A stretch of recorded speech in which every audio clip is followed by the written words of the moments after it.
man with the unimpressive beard notices you approaching. He drops the ledger he was holding and turns to the lieutenant.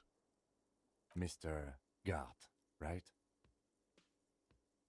Yes. I am Kim Kitsuragi from Precinct 57.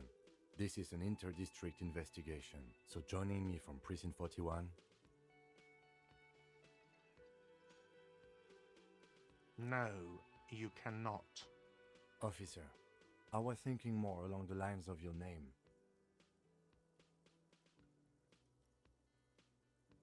Are you kidding me? It's you. It's obviously you. See? Everyone agrees it's your color scheme. Is this what you get when you call the police now? Sir, I understand your concern. Yes, of course. For a moment, the cafeteria manager fidgets under the lieutenant's gaze. I know it took us a while to arrive at the scene, but it also took you a while to call us. It was you who placed the call, correct? No, I only just got here. It was probably Sylvie who called you. She usually works the bar here. I'm only temporarily taking over her duties. Do you have her number? As a matter of fact, I do. This sounds like something you can use to call this Sylvie later. You said you just got here. From where? Are you a local? What, of Martinez? No, I live in Jamrock. I only sometimes come here to keep an eye on the place. This is just one of the many, many cafeterias I manage. But you still know your way around, yes? In case we need directions. Yes, I know where some things are, but as I said, I don't live here. I just used to work here. And I'm not going to start working here again, if that's what you think. I didn't imply that. Detective. He probably means this is where you step in and ask your questions. His face expresses profound doubt in your having this. Ask him about the body's location before asking if he killed him. People give up information in the more innocuous questions, which you can later use in the more sinister ones. Behind this building, there's a courtyard. They hoisted him up on a tree there. That's easy. See that door there? First you exit through that.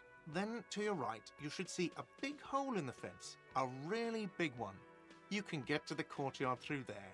No need for the keys. The hole is big enough for the Franco-Nigerian cavalry to fit through. This man means the heavy cavalry of the innocents Franco-Negro, sweeping over the plains and nations of the enemies of mankind. 5th century style. Unified currency and the concept of cool came in their wake. They wore lamella and carried guns. But first and foremost, Franco-Nigerian heavy cavalry was really, really wide. That hole in the fence must be enormous. Does he want you to feel guilty of making that hole? It's implied in his voice.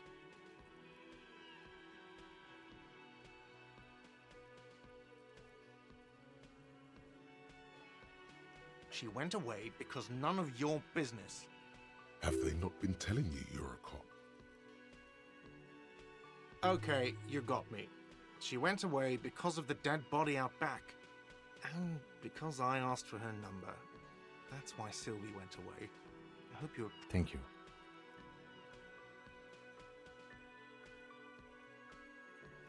I asked an employee out. She didn't want to come, but felt obliged to. It was a bad idea. Now, what is so goddamn fascinating about that for you? It's got nothing to do with the lynching. Forget it. I don't know who killed him. I'm not the police. That's your job. This is it. He said they hoisted him up on a tree. Who is this they, if he doesn't know? What are you, crazy? Of course I didn't kill him. Suddenly you tense up. Blood is being pushed to your muscles. You should hound him on this. Hound him hard, the prey drive says. Oh, thank you. Oh, I meant the union dock workers. You know, the guys who everyone is saying killed him, which no one is saying about me, because I didn't. The locals, the customers, the people who eat here, a lot of dock workers eat here. Sylvie told me... Did the debarders themselves tell her this, or is it a rumor? I don't really know. You'll have to ask her. I would suppose it's because they have nothing better to do. You mean the strike? Yes, the strike. The man they hanged was a security guard for the harbour company, I hear. A mercenary. The Unionistas probably thought they'd send a message. The lieutenant turns the page in the little notebook he's been scribbling in. Let's go. Not so fast. You owe me 130 real. No one is saying the multi-pattern necktie you found tied to the ceiling fan can talk. No one. It must be merely imagination. But Let's bail! Time to push the eject button! Sounds like a responsibility! You don't like those! no, don't listen to him. It's madness. Just talk. Oh, excuse me. You owe me 130 real. The IIR, or Inter-Isolary Real, is the global reserve currency. Whatever part of the world you're in right now, it's safe to assume he means you owe him some. Wow, you're a genius. Yes, that's right. Money. You owe this establishment 130 real. Who does that clown think he is? Arrest him! Let's see. 3 nights at a tariff of 20 real comes to 60 real. Then there's the window you annihilated. The hole in the window was the first thing I saw when I came to work. So don't try to tell me you didn't. That will be 40 real in damages. Another thing you've annihilated is half the bar. You've run a tab of 30 real. Actually more, but we'll round it down to 30 for your hard work maintaining the stability and order of Revachol. That's 60 plus 40 plus 30 equals 130 real. And yes, real is still money. What are you, a philosopher? Money is what grown-up people use to pay for things. Things like this hostel room, or 8 bottles of potent blend, and 9 packs of Royal Extra. We use it for everything, really. Yes, it is. No, you see, that's 40 cents. Cents are a form of currency 100 times smaller than the real. I'm not even going to take this. Come back when you have 130 real. Yes, it is. For a moment, his antipathy is overcome by compassion for the sheer smallness of the money. Isn't it evil? The order of magnitude between what is asked of a person and what they have. It does, doesn't it? There's a shuffle of nylon as Lieutenant Kitsuragi looks for something. That's Cop 4. I haven't offered to pay because I don't have any money. I'm sorry, but he has to pay. I can't let him stay here any longer if he doesn't. If he doesn't have the money by tonight, then... Officer, maybe you're better off working this from home for now. You live in Jamrock, right? It's not that far away. Officer, you really need to take this up with your station. I have a shortwave radio in my car. Call them, ask for assistance. Good luck. By the way, where is home? The address is coming up blank, and this place sure isn't it. But you've been at this hostel cafeteria for only 3 nights. Where were you before? You had to be in time or space. That doesn't sound like somewhere you can stay if you run out of money. You can try. Run some addresses in your head when you...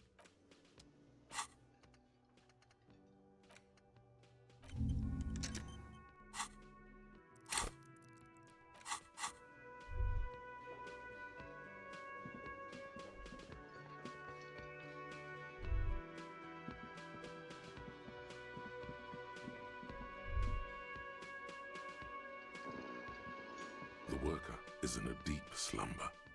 Perhaps he's on his way to where you just came from, into the primordial darkness. The man does not mind. You probably need them more than he does. The worker is in...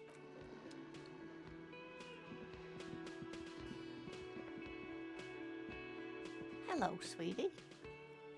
Wait, who's Sweetie? She is appraising you scientifically, the way she would an exceptional zoological specimen.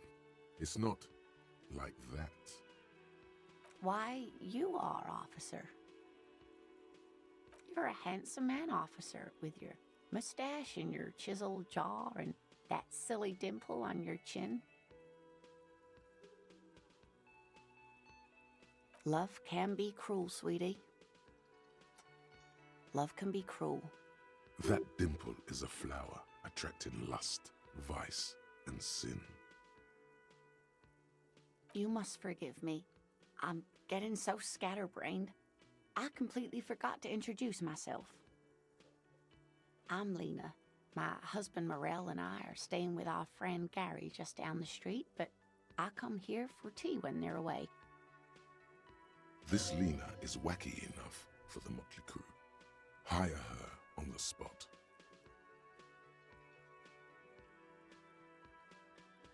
Yes, officer. You look rather dazed. Like a stunned fox. But surely things can't be that bad. She won't judge you, no matter what you say. You know where we are, right? That's right.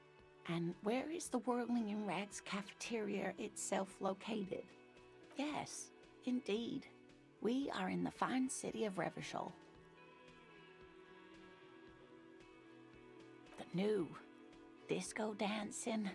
It seems like a lifetime ago. Much has changed, but it is still the most beautiful city in the world. A rare jewel set in the sand between the pines. Everyone says so, even foreigners. Speaking of history, you know what year it is, yes?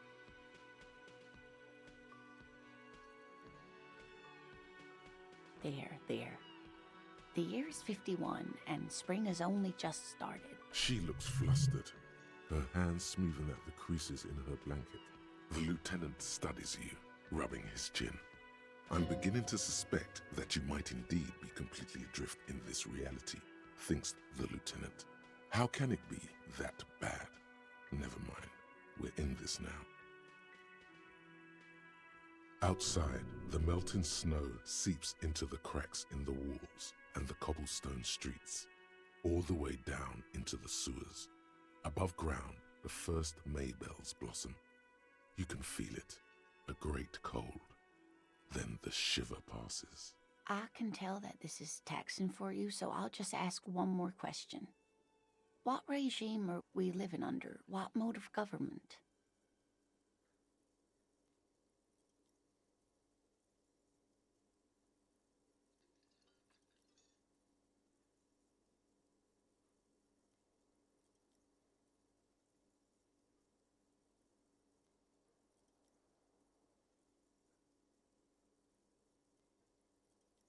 Oh, sweetie, it's really not. There used to be people who thought that way. Other people who wanted those things, but they all went extinct. Revachol is a zone of control led by an alliance of foreign powers called the Coalition. We have almost no government of our own, and certainly no dictatorship of the proletariat. But they still have cops. Oh dear, this is troubling. You really ought to know that, being one yourself. There aren't any cops in Revachol, not in the traditional sense. The status of law enforcement has been a complicated matter since the revolution. But we should stop for today, sweetie. You look like you need a break. She's scared now. She's realized you really are brain damaged. You didn't do too well, dear. It does look like you're having trouble remembering things. History and places. Remembering reality, in a word. It's very odd. A sigh. The lieutenant buries his nose in his notebook. But maybe a fresh set of eyes is what the world needs. And while I'm no doctor, such bouts of amnesia are often temporary, so I wouldn't worry too much. She means this sincerely. Worrying won't do you any good. Someone more educated in sweeping matters. No, I'm not an encyclopedia. I won't be a guide either. I'm a detective. Of course. Then I don't know. Someone rich, maybe? Wealthy people are educated. That's a good point. This doesn't look like Rich Central. Of course, dear. Good luck.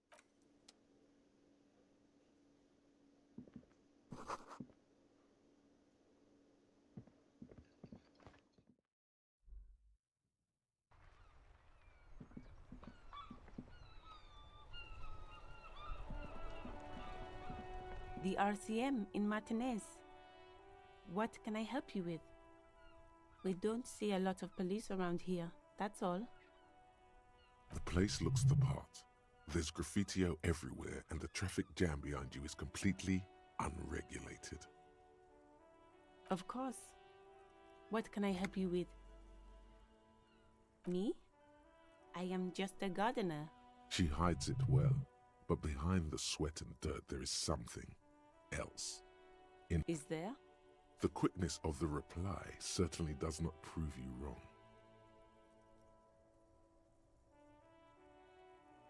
I am pleased to meet you too, officer. Of course. Oh, that. She's relieved someone has come for it, even all the way over here. There's a drop of death in... What do you mean?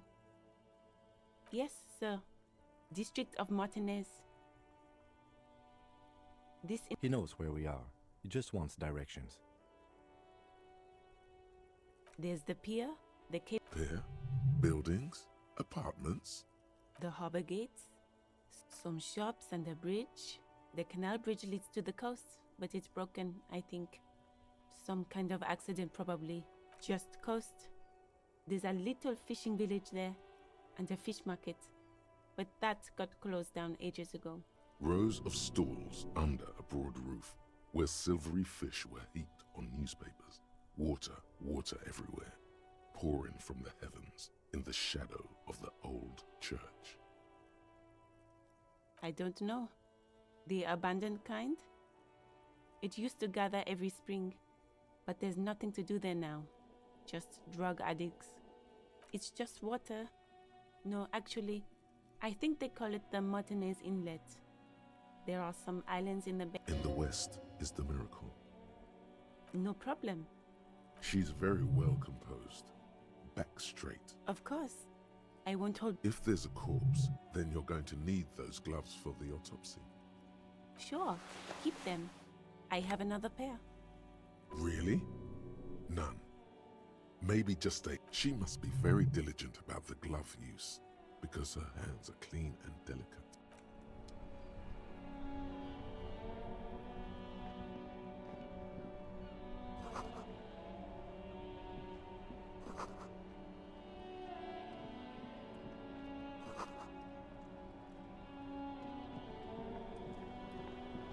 Before you stands a motor carriage. The bodywork is covered in blue and white livery, bearing the number 57. Vapor emanates from the large engine on the back of the vehicle. It hasn't had time to cool off yet. This must be the infernal machine that tore you from oblivion. In the cabin, you are welcomed by a set of steering levers, a radio microphone on a hook, a pull-out toolbox under the seat, and the soft glow of the fuel preheater gauge. A scent of leatherwork and heavy fuel oils washes over you. A metallic drawer slides out from under the seat and clicks into place. The tools inside are neatly organized. Take what you need, officer. It's going to be a long case. I'm not protective of my tools, like some men are. He's clearly a little protective of his tools. The pry bar feels nice and cold in your hand. Heavy, cold and heavy, like truth. You feel like you're reunited with truth once more. Useful for opening all sorts of doors and lids. The handles are long and sleek. Snap, snap, go the cutters in your hand. You can do good work with these. Cut chains, locks, and ropes, especially belts. It's robust, weatherproof and well made. Police issue. Blue. Lets you see things in the dark you would otherwise miss. The pull-out toolbox slides back into its nest. Preheater gauge casts a warm glow on the steering levers and the radio on its hook. This is the Kupris Kinema, my motor carriage. You can use the toolbox and the radio if you'd like. Motor carriage, motor carriage. Something bad with a motor carriage. A dark lump rises in your throat. Nothing, nothing. It's probably nothing. Forget I brought it up. Please proceed with the carefree lollygagging. Yes, sorry about that. The Kupris Kinema does have a rather distinctive engine sound. He says it with very badly concealed pride. The Kupris motorcar does provide most of our patrol vehicles, yes. But this is different. This is a sports model. You're right. I didn't take you for a motorcar enthusiast. Do you also like Tip Top, Detective? The Tip Top Tournée is an Inter Isoleri racing series, mostly known for its high speeds, ludicrous sponsorship deals, and high death toll. In Revachol, it's held quadrennially on the prestigious Zero Carousel racing circuit. Really? Well, I'm not indifferent on the matter either. In the cabin, you see a set of steering levers.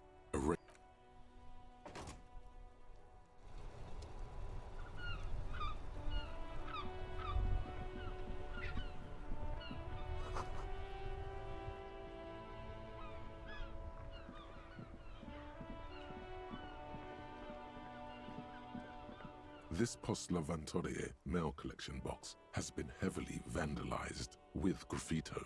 A closer inspection reveals 2 bullet holes in the front. A faint sticker on the side reads, RCM Emergencies Desk number 8102, with a slogan, Mankind, be vigilant.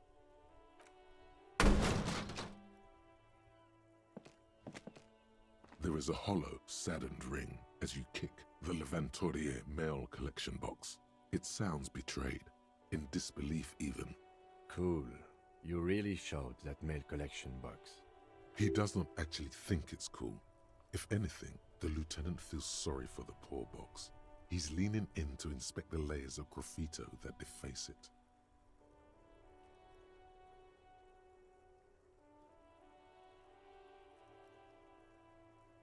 The lieutenant pats the box, ever so slightly. Dodged the bullet there. He must see the box as the weaker of the two, and you as a bully.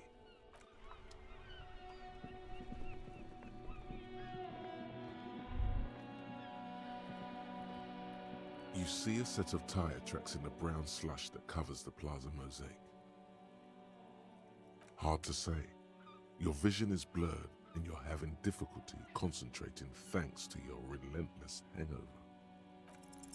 The tire tracks were left here by an unknown event that took place some days ago. It's a message, written in the language of burnt rubber.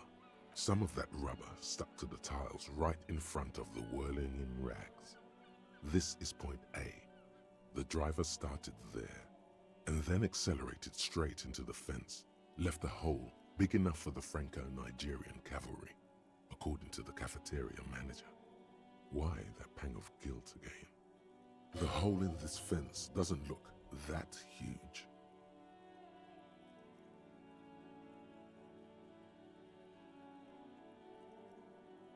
The driver proceeded to back out of the yard, barely stopping before hitting the adjacent building.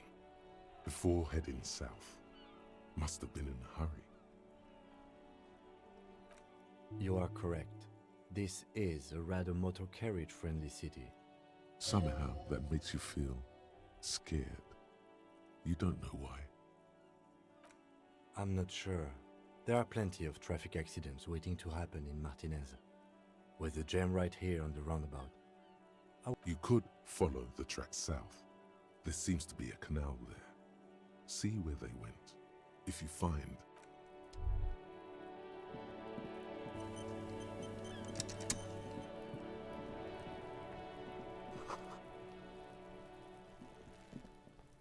are several footprints in the mud, left by work boots. Anywhere from 6 to 12 pairs have walked here. Heavy workers' boots with reinforced toes and hobnails, all over the yard. Isn't this something an industrial worker would wear? Noted. Maybe more than 12. No, 8 pairs of boots have shuffled back and forth in the mud. 1. Standard work boot, steel reinforced toes, number 46.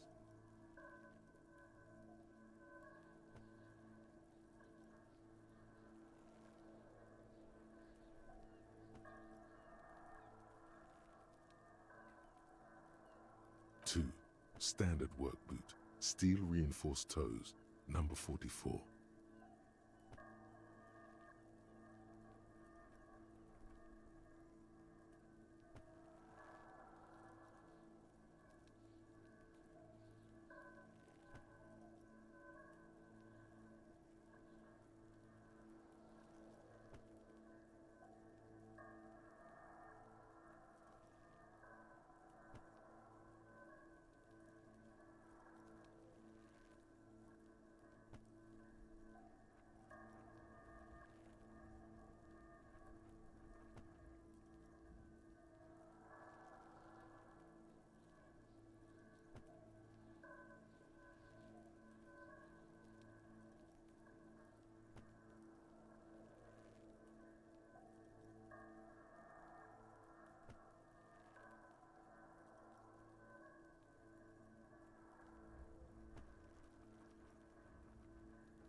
Three, hobnailed work boot, steel reinforced toes, number 43.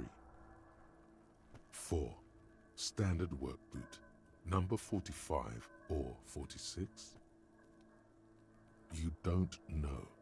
It's a miracle you can tell the prints apart as it is. The cold must have preserved them.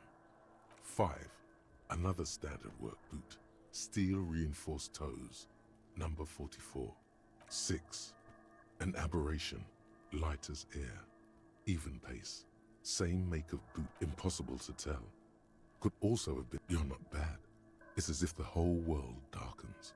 Everything else has a thin film of unimportance on it, and the tracks burn in the middle of it, in a strange, beautiful way. 7. The glowing outline of a standard work boot, number 46, but the imprints are twice as deep as the others. The weight exceeds 200 kilograms. 8. And yet another standard work boot, number 44. There's an aberration in the pattern of the sole, however. The right sole is smoother, more worn. How many?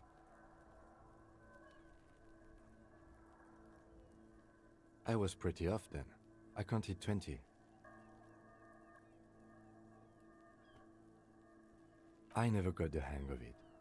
Hyperopia. Do you see anything out of the ordinary? A woman or a kid? Okay. How do you know? He knows it's hard to discern sex from a person's gait. Understood. Anything else? 200? Could it be the combined weight of two people, one carrying the other who's tied up? Let's say a heavily built worker carrying a similarly built, soon-to-be-dead man. He might be right. 200 kilograms of living weight is unlikely.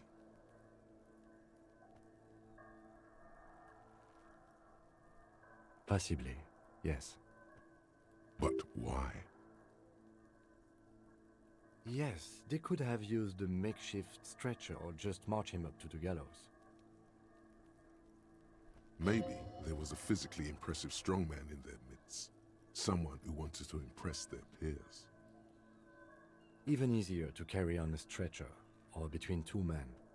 Anyway, it's for future consideration. Interesting. Let's name it the Old Soul. You can almost feel the association taking form in your frontal lobe. So maybe one of them wasn't a dock worker, but a driver. That traffic jam in front of the harbor gates. I wonder if it's lasted as long as the strike.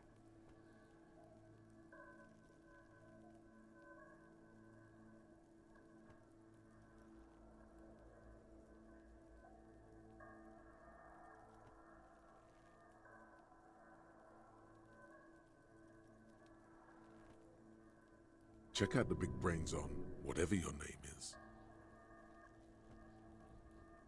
The joy dissipates down your spinal column like a grounding effect. Glorious intellect at work.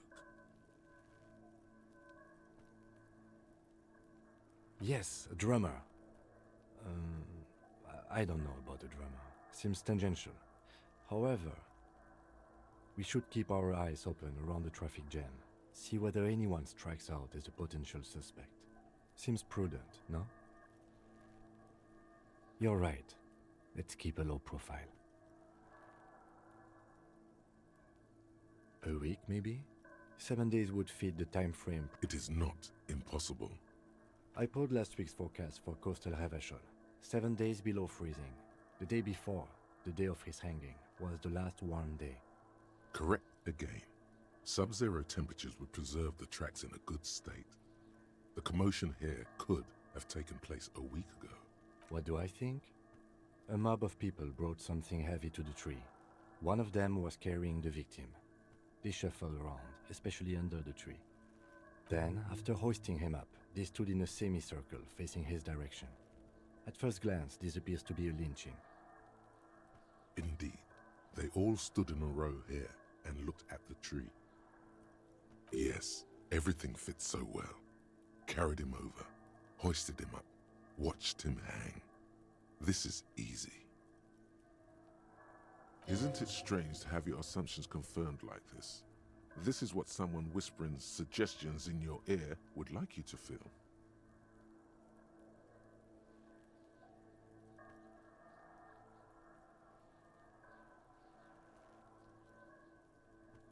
The lieutenant is saying something, but you can't hear it. Suddenly, it's... What? Withhold being content? What are you? Mild to moderately disabled? That doesn't feel like something you should do. Live a little.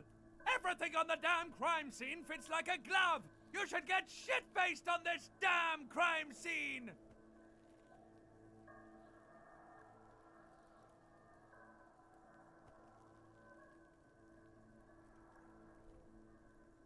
Shut up, fuck midget! I have no idea what's going on here, but you should not do anything that the horrific necktie tells you to do. Detective?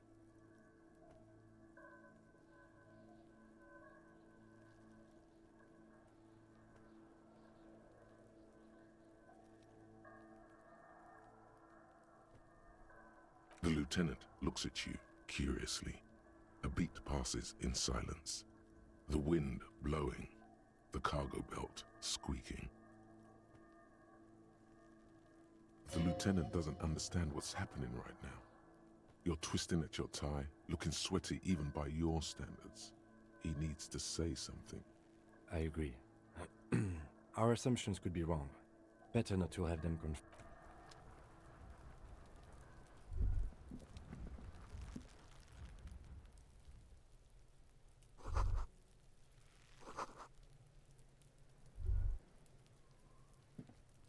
The corpse looks at you with bulging white eyes.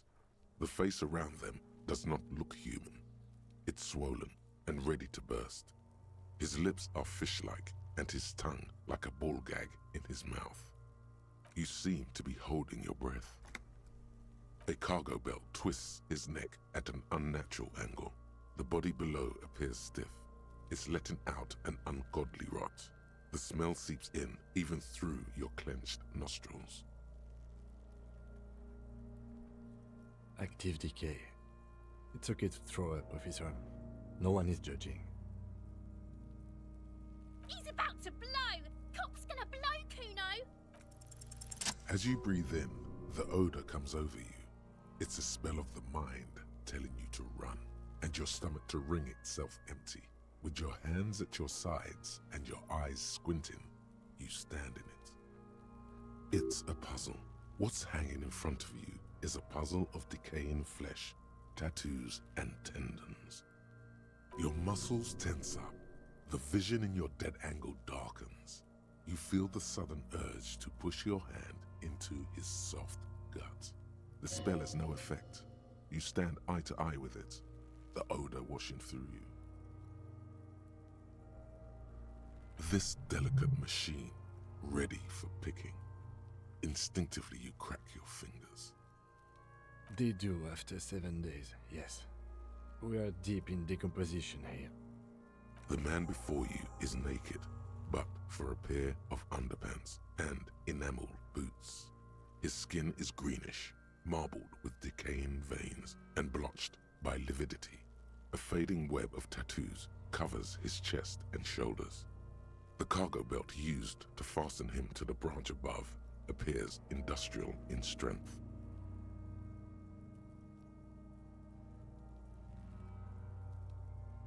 The material appears to be ceramic. Its clean white stands in stark contrast to the decaying flesh above the knee. The man wore thick polymer socks, probably for padding. A fine array of interlocking plates covers them. Delicate and fragile, they feel alien to the world around you, out of place somehow. These are clearly not boots. They're armor, possibly part of a larger set. Indeed. Technically speaking, these are sabatons, not boots. Oh, the lieutenant uses a memo technique, A6. That's not just any notebook. It's a classic. It's all you, baby. Ceramic plate. Zirconium dioxide, most likely. This is where the make would be. Under the hill. Fairweather. Fairweather model T500 VE. I'm guessing that's vitreous enamel. This is advanced stuff.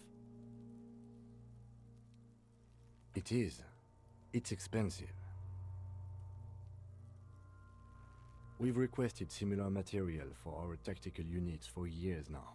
The constabularies deemed it too costly. In that time, we've lost 6 men to semi-automatics. For a full set, about 4 years of wages. For the northwest region of Revachol, an officer's average yearly income is 5,500 real, unadjusted for rank. Not too much, yes. It's a sorry situation, I agree.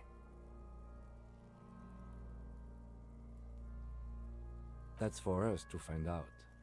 Mr. Gart implied he was security personnel for the harbor company.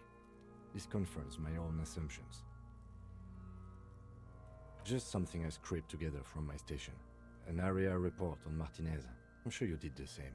He's not actually sure of that. He's just being tactful. I agree. This equipment is way beyond what a guard can afford. A small bell-like sound. Suddenly your biceps coil up.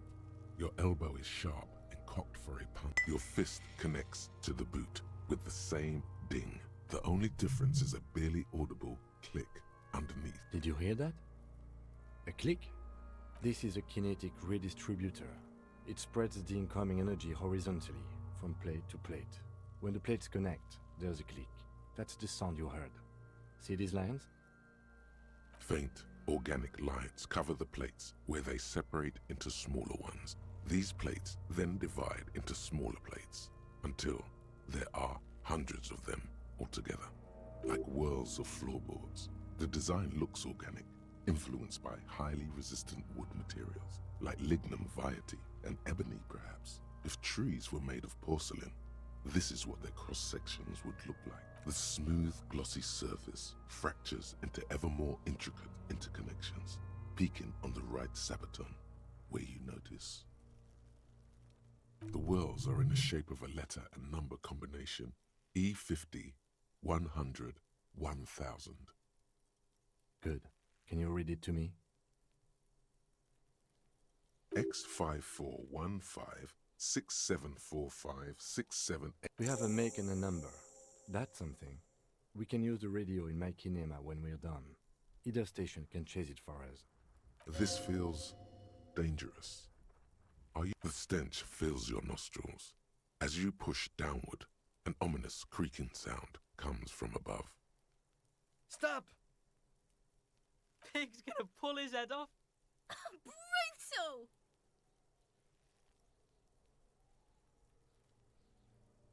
Even the mongrels can see you're about to pull his head off. Do it, Homo!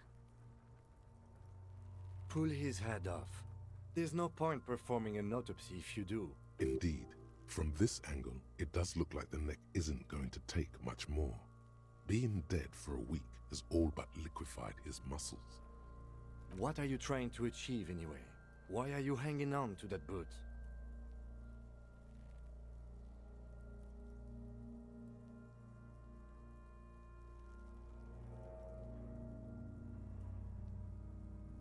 How many clothes do you need? You already found enough. There's no way you are getting them off. All the organic matter in his body has been flowing down into the boots for 7 days. They are fused to his feet now. Why do you think they are the only thing left on him? You're sure there's a way to peel them off, but first the body needs to be down. And second, it would probably be better if the lieutenant wasn't around. The anticipation makes you crack your fingers. Feels nice. Processing will take care of them. With the situation in the morgue, The cadaver slowly twists on the cargo belt. The hangman's knot is pulled tight by the weight of the corpse below. Yellow, hard-edged polyester cuts into his neck. Above, a sliding buckle ties the belt to the branch. This is a steel-reinforced cargo lashing belt, big brother of the regular cargo belt. It's used, oh my, there's something on the belt. A familiar word that speaks vermilion in yellow letters along the length of the twisting cargo belt. Only a deep longing for vermilion. no, you should not get a drink. You should perform an initial inspection of the airlifting. I thought it was used on lorries for strapping cargo to them. The local harbor uses 6 rotors to shuffle containers around. I get the sense they use whatever was on hand without paying much attention to not incriminating themselves.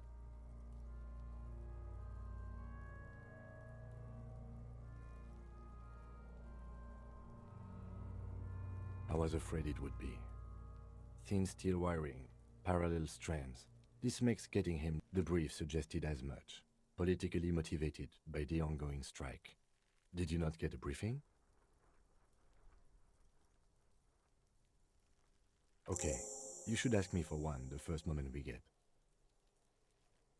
A noose is one of those things that's easier to use one way around.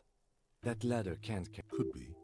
The shape of the branch support. The cadaver hangs from an intricate web of blue lines stretches across the torso, from the right shoulder to the solar plexus. Each time they intersect, a small white star is formed in their crossing. Hundreds of fading asterisks riddle his skin. Their concentration is highest around his heart. His corpse is marked by stars. Alcohol and heartbreak. fist clenches suddenly. Decay is creeping on the tattoo. Already, most of the canvas that's holding it has darkened. Now, it disintegrates slowly. Of no nation that I know of. If anything, it reminds me of religious illumination, last or penultimate century. Men who live harsh lives often turn to innocentic worship. But which one? I see no trace of a humanoid figure. The pattern does not stir patriotic or religious sentiment in you. What it does is speak to the wounded, limping animal, the male in particular, unable to communicate in any... So am I. He wears a wide leather belt around his waist and a gun holster under his arm. He takes a thin piece of milled aluminium from his coat pocket and pulls it open. Sounds like a sword being unsheathed. Shit, Kuno! An instant color camera. This is the first time he openly acknowledges the kid's existence. I have only 2 ampoules, so nobody move. I don't want to waste one.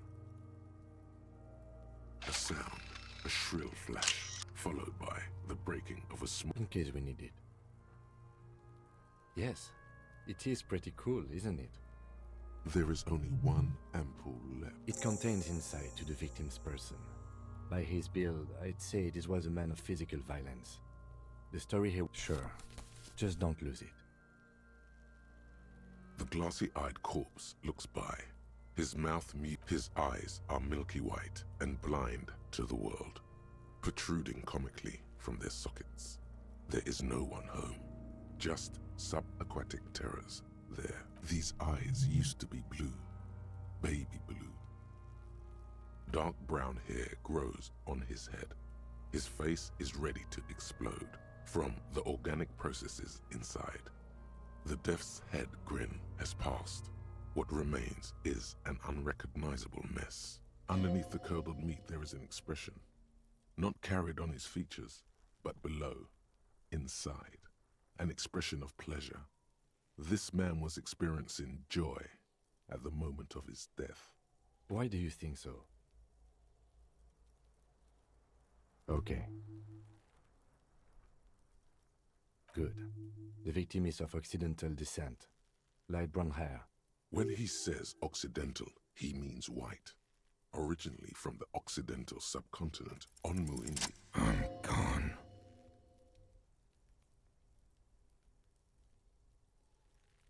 I'm a joke. Look at me.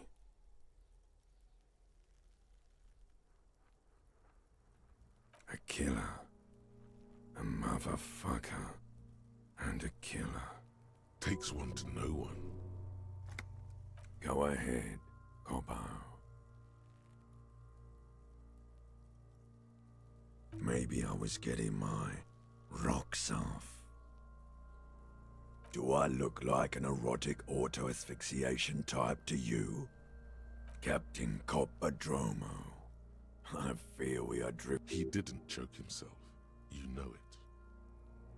Into the wild pale yonder. In the past. Way out in the west. What do you mean?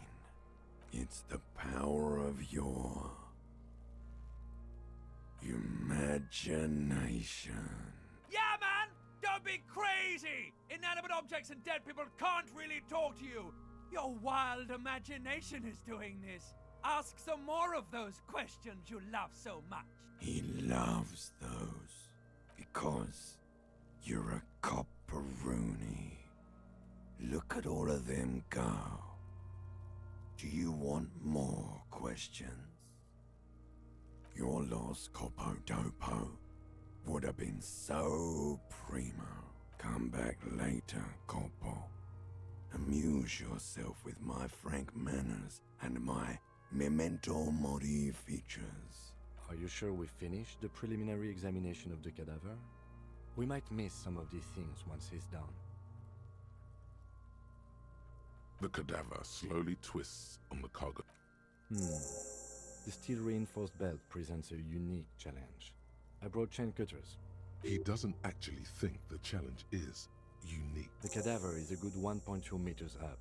Neither one of us can reach the belt without assistance. There's no question.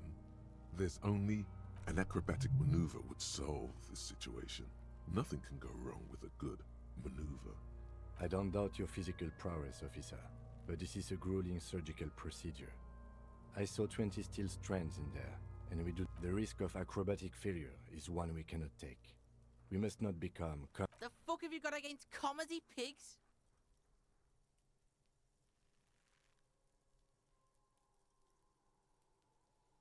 Yeah! Bang bang time, pig! Shoot his head off! How? Where the buckle ties the rope to the branch, that's a good spot to aim.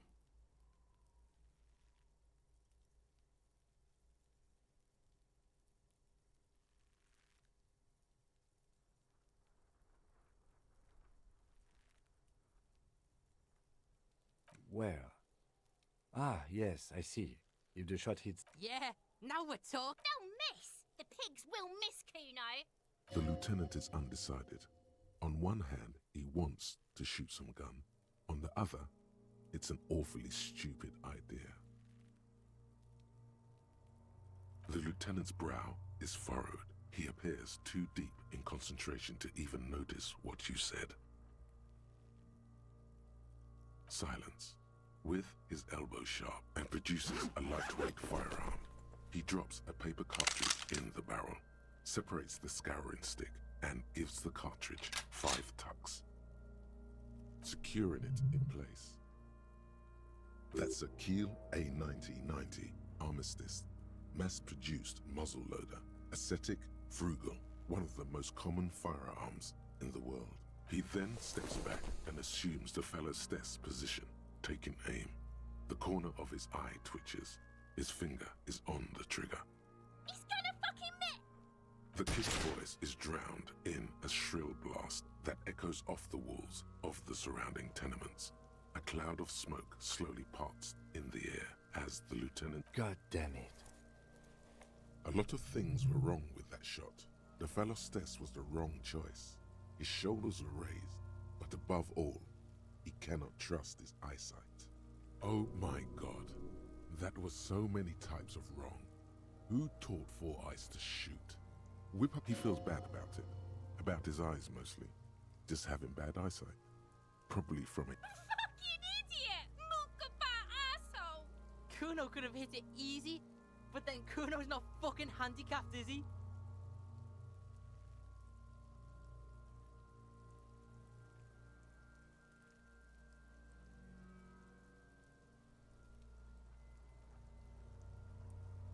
I think you have your sports mixed up there, officer.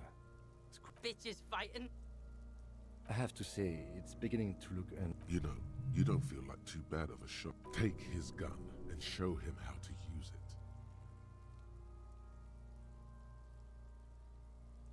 It's bad as it is, us shooting firearms like punks here.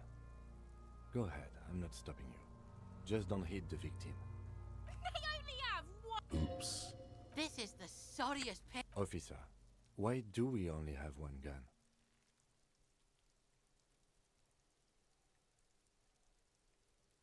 That is even more unfortunate than the badge. You need to We're not off to a good start.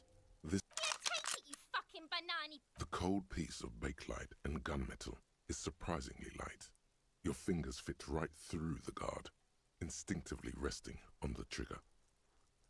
You've held this, an A9 Armistice, before. At some point, it probably used to be your choice of firearm. It still feels comfortable, like you never laid it down. The fuck are you waiting for, Kuno? Tell him to shoot himself in the mouth! Kuno is silent. Aggression gathers in the air. The trigger feels delicate and ready to break under your finger. The buckle comes into focus in your sights. You stand with your feet planted firmly in the ground and your left hand supporting your gun arm. Why don't you just shoot yourself in your mouth? At least you won't miss. This isn't mere boundary pushing.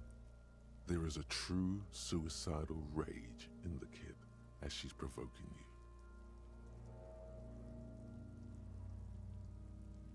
Do it! Set me free! feel as though it would be dangerous to Don't. Do it! Intense shit, Copper. Kurt waved his gun! It wasn't intense, it was pathetic!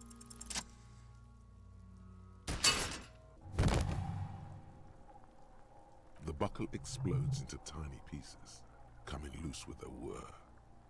With your hand numb from the recoil, you look at the body slump down. For a moment, the man appears to kneel in front of you, looking straight at you, helpless, trapped within itself. Communism. It takes a millisecond for the association to flash within your cortex. Then, the rigor in his muscles gives up, and he smashes sideways into the spring mud, letting out a horrid stench. Aces high.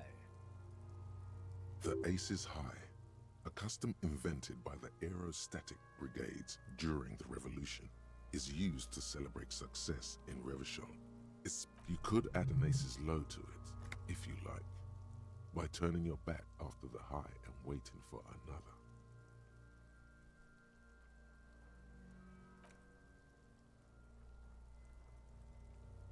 The high arrives with a sharp slap. As you turn around, there is a moment of doubt. Feels like that low ain't gonna connect. Chill. It's gonna connect. But then it does, and with furious precision. The lieutenant is not one to leave an Ace's Low hanging. I knew these guys were Kuno cracks with laughter. Sounds like I knew they suck each other off! We will perform a field autopsy and determine the cause of death. slumped on the ground like that has not improved the way the corpse smells. The fall seems to have released something deep inside it. The stench is getting bad. I'm sorry to interrupt the jubilations here. I need a little breather before we do the autopsy. In the meantime, we should try to interview Evrard Clare, the leader of the Union. Harbor property was clearly used in the hanging. The harbor just east of here. Or we could ask around for the representative of the logistics company. My initial information says the Wild Pines have sent some sort of strike negotiator to wrangle control back from Evrard. You could ask the gardener for directions.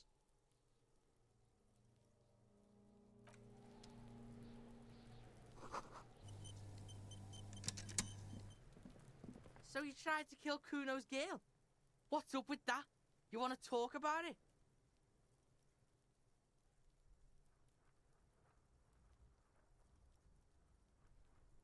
Not all of us. Acts like that stick with you for a while.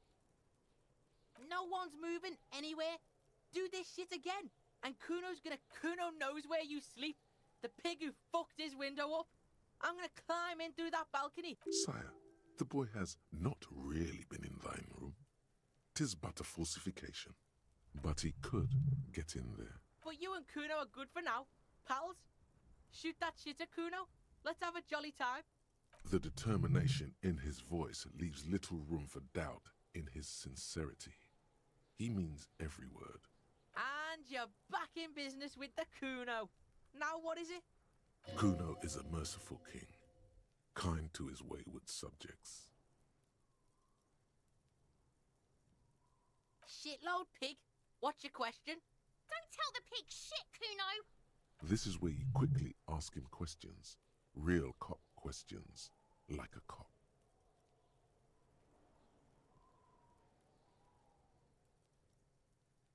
Just a couple of pigs sniffing around in the dirt. Yeah, you tell the faggoty, Kuno! Kuno's fuck imp. Kuno uses the fuck imp for target practice. He's trying to hide the fact that he doesn't know. Kuno knows what you meant. Kuno's not a snitch, that's all. Trying to make Kuno probably climbed. Kuno was busy down the road when that shit went down. You heard Kuno. Kuno wasn't even in Martinez. Kuno wasn't in Revachol. Kuno wasn't regional. The city's too large for him to have left. But he wasn't here either. So where was he? Told you, pig bacon. Kuno doesn't do fucking Mesk. Or, I don't know, some other place. Night City. Kuno was. There is no Night City anywhere. That sounds like the name of a city in some pulp science fiction novel. Why you gotta be riding Kuno's ass? You haven't been where Kuno's been. You wanna know where Kuno was? You wanna know what Kuno's been fucking up to? Oh, don't tell him that, Kuno. It's lame. It's not fucking lame. Kuno's building Kuno's City. Night City. Rage City. The City of Rage. That's it. And it's not lame. Lame. That's the name of Kuno's City, bitch. Get the fuck off Kuno's back.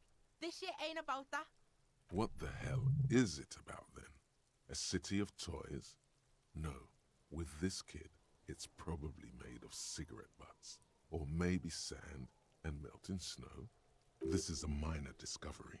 Don't let this Night City business... You're testing... Get lost. Right, pig. This is where Kuno plays with his little wooden choo-choo. Fuck do you want with... Dunno. Kiptas Gardener used to work there. Kipt is a pejorative term used to describe people of South Seminese or Erie Opagite descent. It used to be a common first name among... Look, Kuno doesn't explain shit. Kuno just said... Yeah, her... What was she doing in the greenhouse in March anyway? What kind of gardening is done in March? Fish is sometimes used to fertilize the soil a few weeks before planting something. Maybe. Yes, it seems suspicious. You don't like things being like that. Look at that fucking shit. You're trying to... Fuck does Kuno know? Kuno knows the ladder. The lieutenant takes... It's a trap, Kuno. Don't... Yeah, whatever. Kuno doesn't give a shit.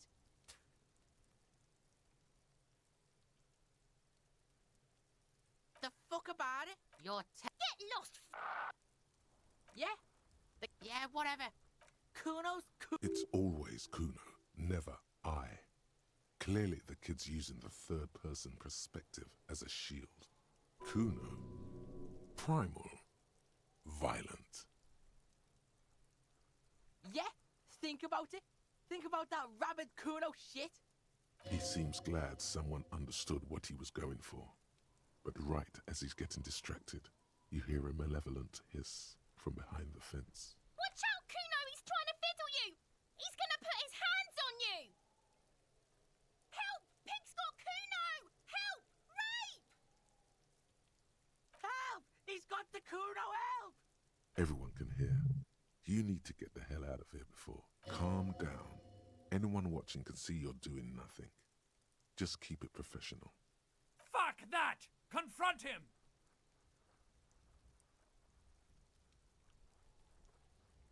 Help! He's digging his dick out! Escalate, Kuno. His dick is out. You're afraid. Pigs in here, Kuno! Somebody, please! Windows are being opened. On Rue Saint-Cypar, people are turning their heads. An elderly woman puts down her grocery bags in front of the Fritz store and listens. Somewhere behind her, the gates of the industrial harbor are raised. On the catwalk, above the shipping containers, a broad-shouldered man jerks his head up. That Kuno?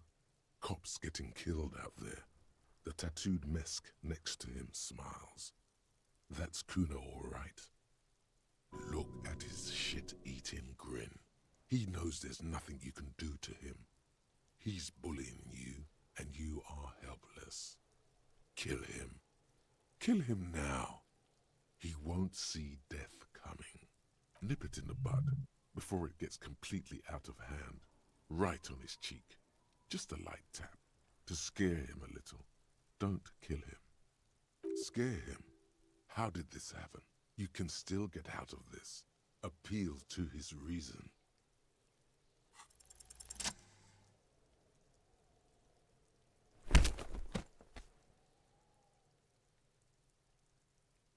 Thump.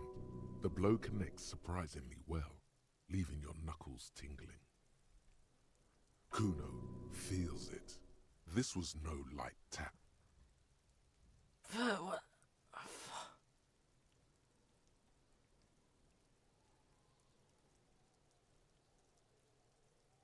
Officer, this is very far from normal police conduct. Get yourself together. For heaven's sake, he thinks. This has gone too far. Don't make this. He gets it. You lost it. Just don't dig the hole any deeper. Okay, pig. You could almost hear the gears rattling, a change in set decorations. It's safe to say he did not establish dominance over you. Kuno knows to respect that violent shit. You should see Kuno's dad. The creature behind the fence has fallen ominously silent. Only her eyes are alive, jumping from actor to actor. She understands. The battle for the control over Kuno is a battle of madness against madness. For the time being, her madness has proven less potent. Interesting. This tug of war has probably happened between her and Kuno's violent father, too. Okay, pig. Talk to Kuno. We're back in this shit. The fuck do you want? It's not Kuno. It's Kuno S. Kuno S is by far the worst of the two. Kuno has no problem being near you, but the other hides behind the fence, afraid for her life, like she's done something very bad. She came up with that psychopathic scheme of screaming for help before. Kuno just wanted to talk to you about his name. Kuno S was the one who wound him up and directed him. All in all, Kuno respects madness. You cannot hope to outdo her on that front. You must... Fuck you whispering about? He's whispering too. He's going with it. But watch what happens. Fuck you whispering about! She puts extra stress onto that word, expecting it will make you uncomfortable. If Kuno wants to whisper, he's gonna fucking whisper, okay? Let's whisper, pig. This is it. You've got him. But be careful. You can still fuck this up. Don't make Kuno look bad in this. Crazy? You don't know the half of it. She's not crazy. She's insane. Dangerous. She smoked a man. She's done people. Stop talking to him! Kuno, I'm fucking warning you! You're gonna get us into shit! She understands what you're trying to do. Yo, see? Did Kuno not tell ya? Kuno told ya. Kuno talks to whoever he wants. Talk, pig. Kuno's got it under control. You did it. They're separated. He's even turned his back to her, so she can't read his lips. Fuck. She can read lips. You should cup your mouth.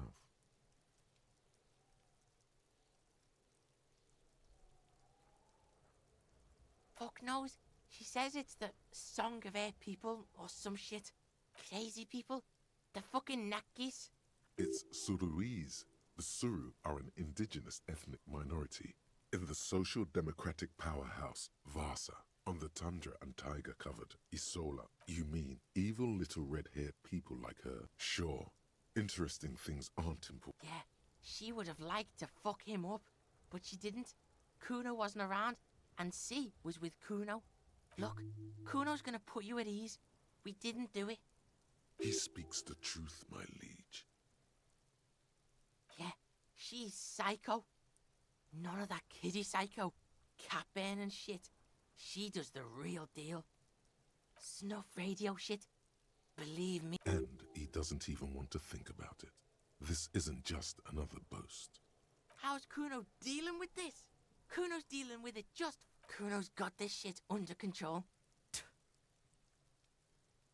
Listen, listen. See, it's Kuno's go-to.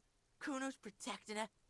This is what it all comes down to. I'm going to kill you. I'll run when you put the cuffs on her, sneak up on you later, and fuck you up. You understand? He may not be able to do it, but he will try. Right. All right. Now we can do business. He's breathing heavily. That took something out of him.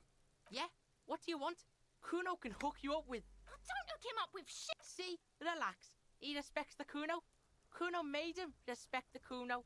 You respect... Kuno's gonna get you hooked on illegal narcotics if you run a little errand for the Kuno. Get you hooked, pig. And shit, you can even fuck back in Kuno's kingdom. He means the shack to the right of the greenhouse, with snow melting on the... Kuno doesn't...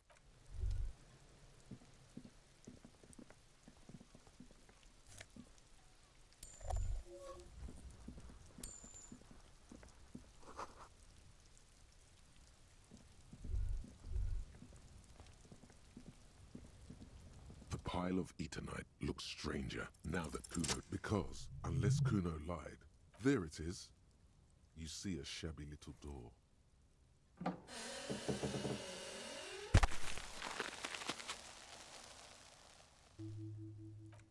So this is the shack Kuno mentioned.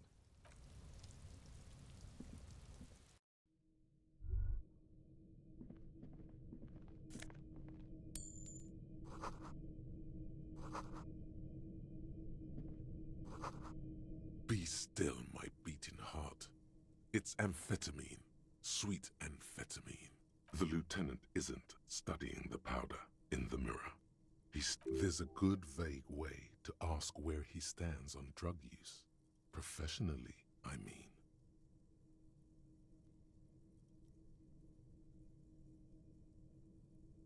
No, I'm just a regular detective, thank you very much.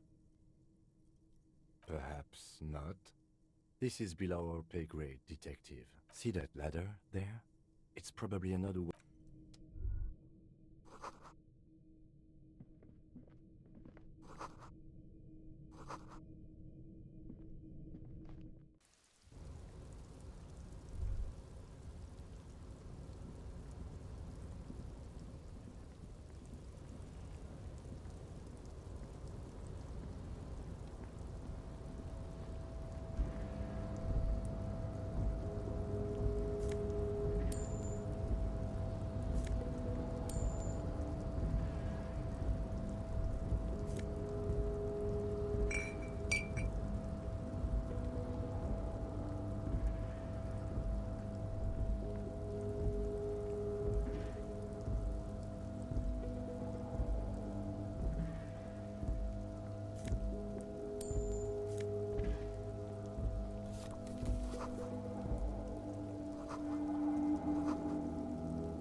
This trash container, there's something in there.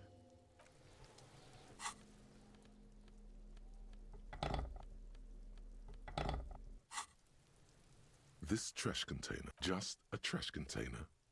There is no such thing. Your fingers start to itch just looking at that padlock. Trash, food waste from the cafeteria. They lock these containers to keep the derelicts from flocking in. Could be evidence too. What do you mean, feel? We could try using a pry bar, the one you took from my motor car. Did someone say pry bar? Really? Your muscles are down with either one. We might want to ask for a key from the manager of the Whirling in Rags. He probably has one. Ask the manager? Bullshit.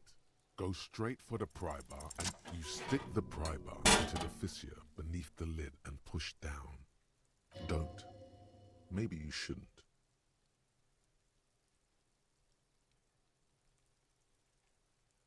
The smell of rotten food rises to greet you. You see soggy cartons, dirty rags, and organic waste. We're just in time. This hasn't been emptied for over a week. You see milk and egg rest with one broken egg. You've done this before. The movements are recorded in your elbows. The methodology in... No. Searching for... A box falls into pieces in your head. Among the threadbare kitchen towels, as the legs of the slime-covered jeans begin to unspool from the garbage, a rank corpse smell fills the air. Are these the victim's clothes? The smell is not nearly as bad as the cadaver. These clothes could not have been in contact with the deceased for more than 2... Cadaverine odor is faint. If this... Drop them in here, officer. Yes, I think the clothes were guitar marked blue jeans. Pockets empty. Or empty. The belt is missing. That's it. Something slimy catches your eye. A drab, long-sleeved shirt. Olive... This is a military type overgarment. No label or serial number. This is the kind of rib-knit shirt that's worn over light armor to conceal it in an urban... The rest of the rags are just... All right. We should go to Gart again and ask if he knows who put the clothes in the trash. It could be as simple as someone from the hostel cleaning the... The lieutenant nods. It's just organic waste, nothing. What's this? A blue piece of plastic sticks out, something larger. A clip, not just any man's. This dense curse... Officer, is that your paper? Yes, it is. Look. This plastic has the RCM street grid on it. You've even got an autopsy form. If you don't mind me asking, how did this get in the trash?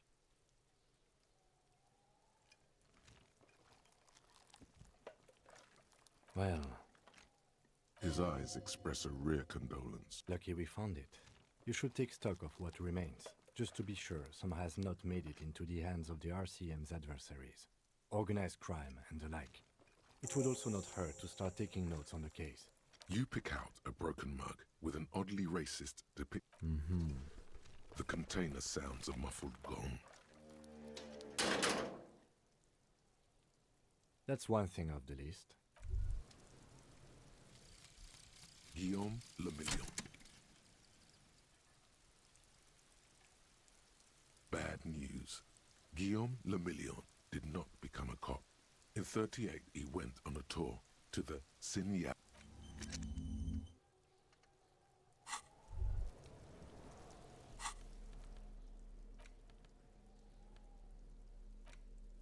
It's the ledger you found in the trash. There's a piece of toilet paper, or is it clean? It's a metaphor. Thank you, waterlogged ledger, for below the pathetics. It's just toilet paper sticking to the still wet. The toilet paper, an aluminium block, runs the width of the surface is interrupted by a silvery sticker. It looks like an official mark. What? That thing. It's a halogen watermark. We use any capable light with the right wavelength will do. All RCM vehicles have headlights designed to reveal. This means you can read the watermark. It depends. Aside from... Maybe yours will. How many years you've been? Your kill counts. Okay. While a bunch of sodden paper, they're not exactly white. They're yellowed in once in a while, there's a work strife. It's the middle of... What do you mean? Is that all? The notebook is annual. Judging by the creases on your forehead and the... Huh? 2 complex cases to undertake is a lot, yes. You really have to put 2. That's a lot. I didn't mean to say you are making mistakes, by the way. That was presumptuous of me. It's okay. We all make mistakes. God knows I've made my share. He tries not to think of them. Like a fan of girls, the checkered, it's inornate, nearly illegible, pedagogical somehow. Brash. It must be yours for you to be able to read it. These are the lines of some written in a rush, in pain. Erased. Your hand cramps up merely looking at the scribble, wearing out, nearly gone. Sometimes he yes, it appears you in a title, one might say even. One, yes, all caps. One is called The Next World Mural. Another, The Square Bullet Hole Murder. Others appear more light-hearted. The guys on a couch in an unexpected location, and the murder at the hookah parlor. Even the rare article-free collapsing tenement. Murder features prominently. You like this grimy. Wish there was one in there about a drug den. You love though. No, you don't. You're a human measuring instrument. Almost entirely intellectual. It's going to take an effort to piece these case files together. You mean the alphanumeric? Officer, precinct, time of arrival at... Oh, you mean the titular? Yes, well, it's a holdover from the early days of the RCM. Again, in your... I pray his loved ones never find out. Rail spiked through the head. He died. There is, once all the tasks, sadly, that the ledger only comes with an old... The lieutenant looks at his blue notebook. Too fat. It's downright incriminating. He has little choice. He is not really saying anything. Just standing there, looking at them. Absolutely motionless at first, then animated, slow. The threat has passed. He is thankful it has onto the paper with a brash free hand, uncannily similar to the inspect the get the interview. It's not exactly poetry. A satisfying and a You're a swashbuckler with that pen, Harry. Things to be done and no, actually. Any ideas?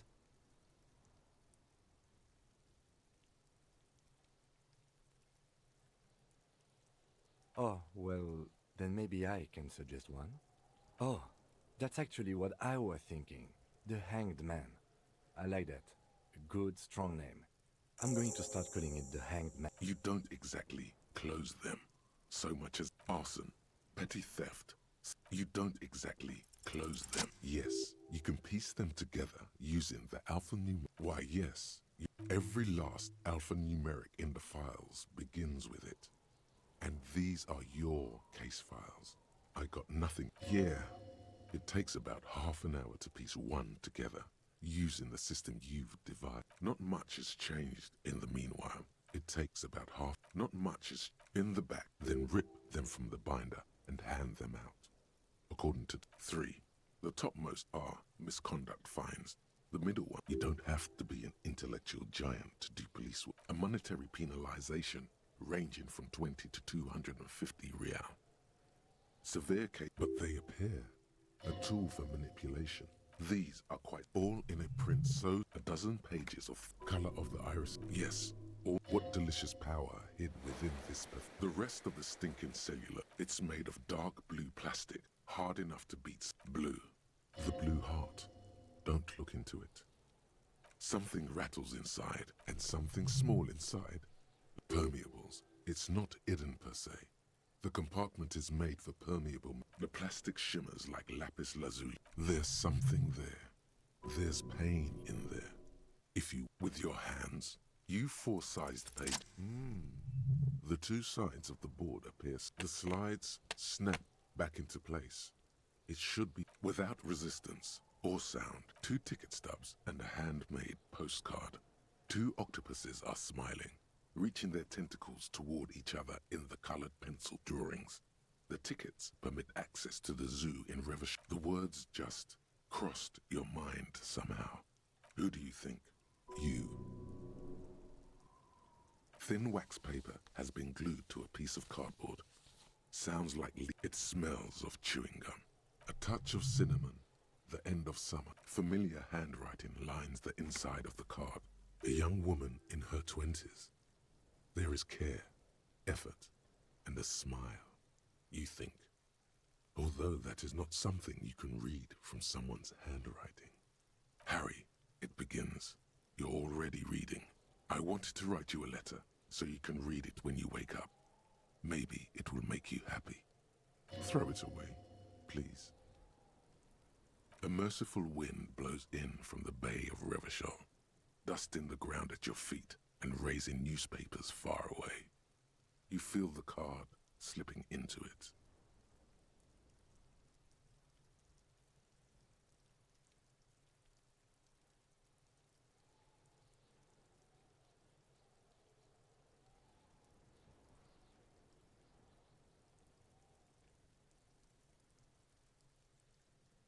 Let go. No, don't throw away the baggie. There's dust on the drug baggie. It's not good, but at least it's some kind of way to be together. Just like that, the wind picks it from your fingers. Cold, they let go. The wax paper rustles, a whisper light and low. Then a sudden gust raises the postcard to the drizzle grey sky above, away from you. A small piece of paper dances above Martinez, above slow waves crashing the shore, and the war-torn houses, and the new bâtiments devant alike. Above you, looking up to the grey sky, with your hair greasy and wet, and above the distant streets and the 881, even above the old fish market and the church. Its material existence is lost. This great city will pocket it for you, for your own sake. Forget about it. Synapses can be rerouted. The mind takes a new shape. Not for yourself, for the people of Revachol, for the 80,000 under your jurisdiction. Under Precinct 41, where typewriters fire long into the night, and officers walk the great steps and the bridge. Long after the card has landed in the cold, the wind carries the keepsake away from you, to the southwest, The pale violet. No, you should not have thought back at it. Now some of it is on your mind again.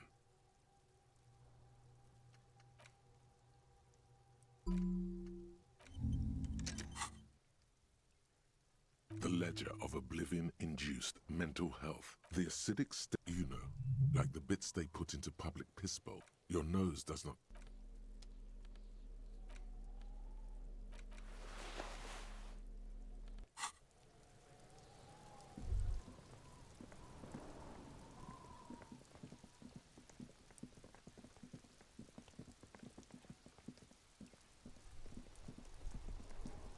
All around you, rain falls on the great city of Revachol. Rain drips from the eaves and floods the gutters, washing the filth away. The spring thaw must be here. Looking up at the sky, cold water dripping from your hair. Grey sky like great battleships, clouds colliding with one another. Rain falls down on the world. Your shirt sticks to your chest. The shoulders of your disco blazer grow heavy. The cold finds its way in under your skin. You shiver, and the city shivers with you. You're not dressed for this weather. You should get an overcoat or a patrol cloak. Sheets of rain over the water, a flight of stairs leading into the ocean. Wave after wave washing the coast of Martinez, with its motorboats and gently swaying reeds. The ruins of a half-sunken sea fort crumble on an inlet beyond the Bay of Revachol. Ghosts rise into the sky. The skyscrapers of La Delta, the financial district. Faint golden light seeps. Will you ever go there? No, you are just one of the hundreds of thousands who watch them rise across urban coastline, rain dripping off Eternite-covered roofs, cinder blocks left over from half-finished coal city, and your hair is an oily mess flecked with ash from neighboring. This rain will not let up anytime soon. You should get a raincoat. There's a freight to the east. They sell them there. Inside, you see a set of steering levers, a radio microphone, a puller. All right. He's down the dashboard like a that's down a narrow street lined with shady wooden houses, the ape valley of dogs, and before it, a familiar dome, like a ladybug without the colors. This is Precinct 41. The lights unfold with a little click. There you go. I'll turn them off.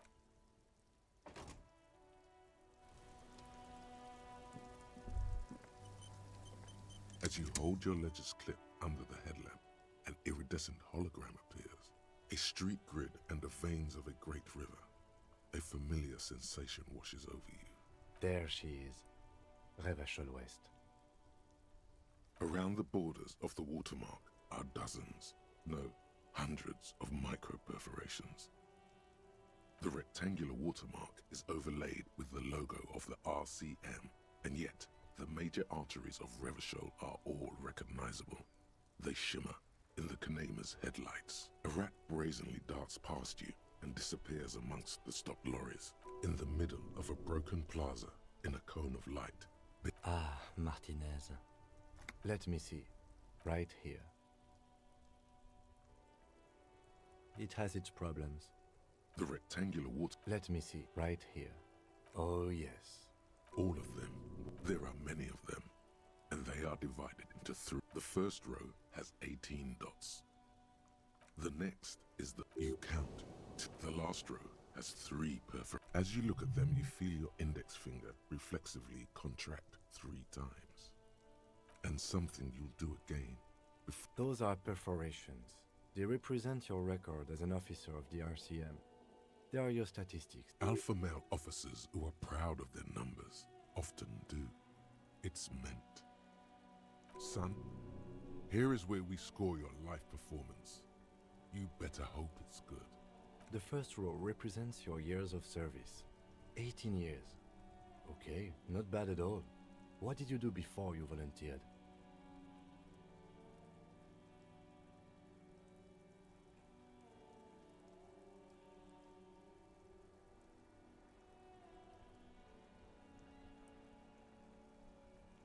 Maybe you were a diplomat or in PR.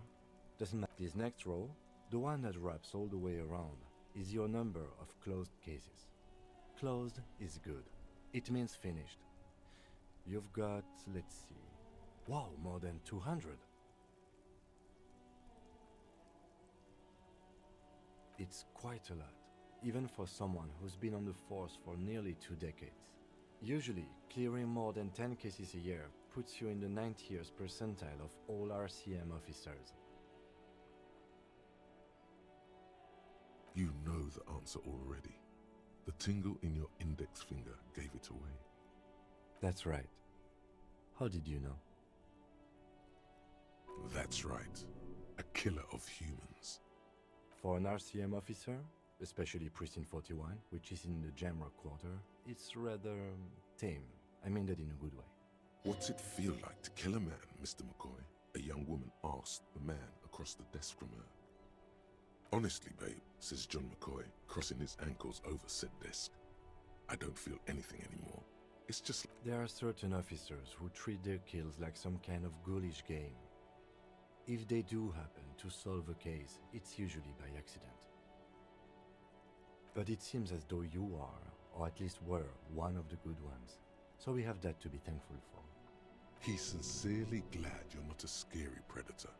Not to say relieved you're competent. Yes.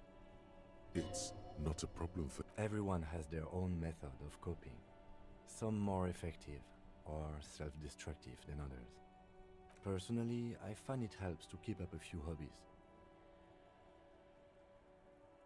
Suit yourself. Very noble of you.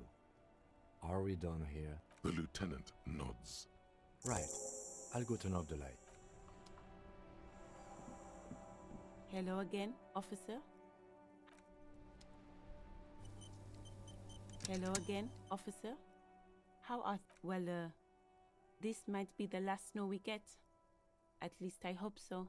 Snow has nutrients in it. Helps everything green up in the spring.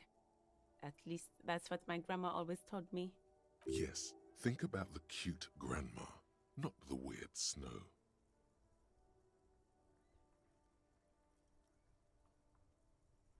A bit much? What are you talking about? She feels interrogated now. Relax, miss. This is not an interrogation. Nitrogen and sulfur mostly. And whatever factories... Stop looking at her. Look around. What do you see? That's right. And the canal, the bookstore, the harbour gates. This is a great vantage point for keeping an eye on. No, of course not. I don't understand what this is about. The kid did this, right? The red-haired rat? Can't say a sentence without or kipped. He's always giving me trouble. It is because he sent you to harass me. He's playing you.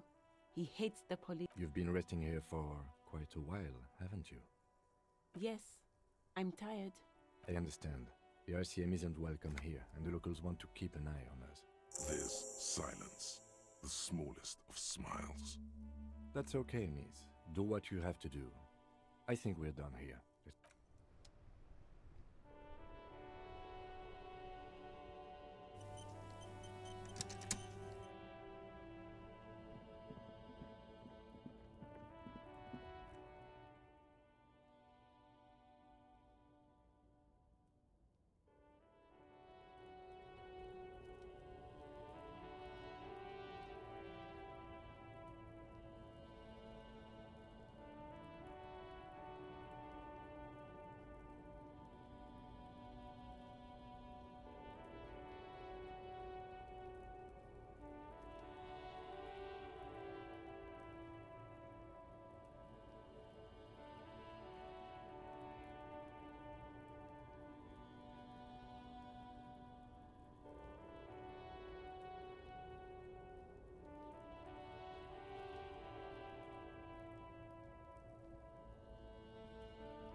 scab? You're hazy on the notion of a scab. Smells like politics, though. Maybe it's got something to do with the flask he reaches for from time to time. What did he just call you? Oh no, not this again. You just got away from that fucking kid. A kind of a worm, content with mere survival. They come, they want to do our job for shittier pay, screwing over both themselves and us. Everybody loses. Gotta be bloody stupid or freaking evil to scab. Or I guess, scared maybe. But scared of what? Of who? Personally, I'd rather beg than scab. If the gentleman shouting on the street came begging, maybe they'd have gotten something. We've explained the matters, but they don't listen. This lot would be reasonable and go home if the big guy wasn't riling them up all the time.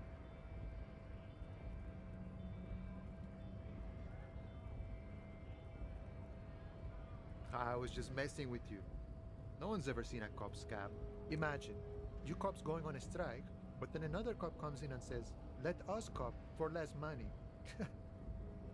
Psst. Show him your stolen card. Now has arrived the perfect moment. Speaking of, what brings the RCM here, to the Wild North? Come to see the strife? The man looks at the colorful piece of plastic. Then, But that's not you, officer. From back when you were not a cop, but a heavy-set, dark-skinned dock worker named Santiago John? Highly unlikely. I've known John for several years now. Also, you now you're in a mess. The time hath not arrived. Sorry. Oh, John's been out drinking himself blind again? He should watch his step then. No, it will prove useful still. Believe your thieving. Thank you plenty. I'll make sure, John, you're quite the righteous man. Honor allows us to keep a respectful distance from each other. So, what do you need? You feel like you earned a significant amount of... Oh, good, good. What matters do you want to discuss with Everard? Everard's got a lot of knowledge about a lot of things, eh? Doesn't often dole it out, though. I don't operate in that capacity. I'm not a granter of passage. Beneath the jolliness, if it's all so simple, why don't the strikebreakers... Aye. Walk right past Measurehead and go in. Yeah, the 2.5-meter tall Semini supremacist there. Walk right past him, then press the button to unlock the door, then go past him again, and you enter the arbor through the office. Está. Don't worry, I'm sure it's not completely impossible.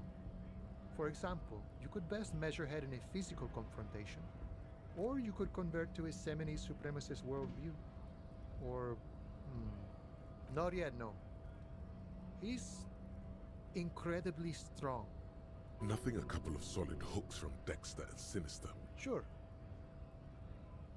You know, serious business. I'm sure the big boss will be glad. He's a chatty guy. What?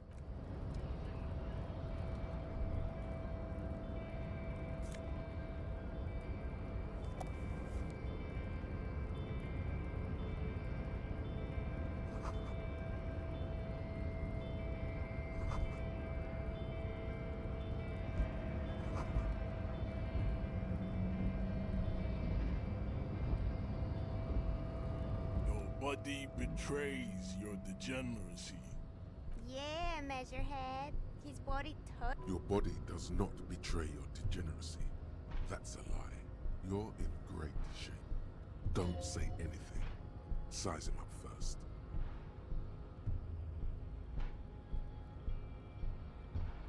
Are you admiring my morphophysiology?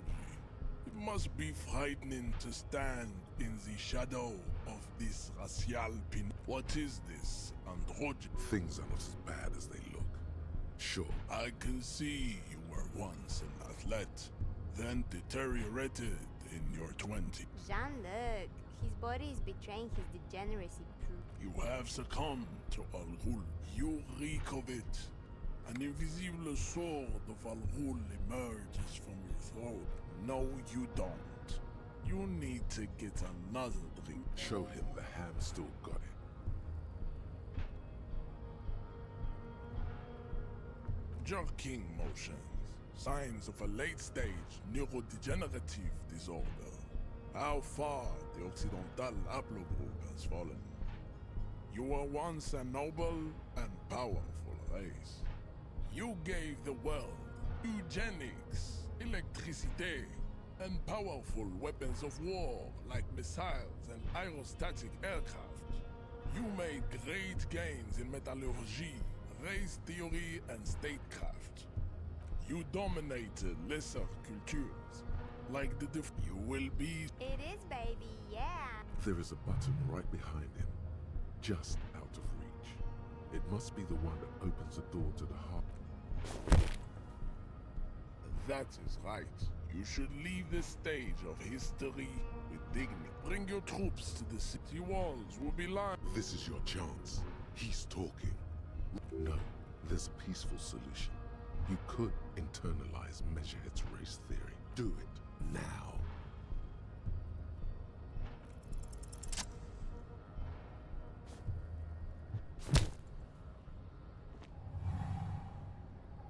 Just like that, instinct took over. A solid strike straight into his throat, into the cartilage. You could swear you felt the soft palate break. The man is reeling, gasping for air. Time stands still around you. In the distance, the sounds of the harbor are falling silent. All you hear is a small gurgling sound as a trickle of blood appears on the man's lip. Now's the time for a spin kick. He expects the 1-2, not the 1-360. No, don't be a fucking ballerina. Rip into him. Right hook. Get intimate with him.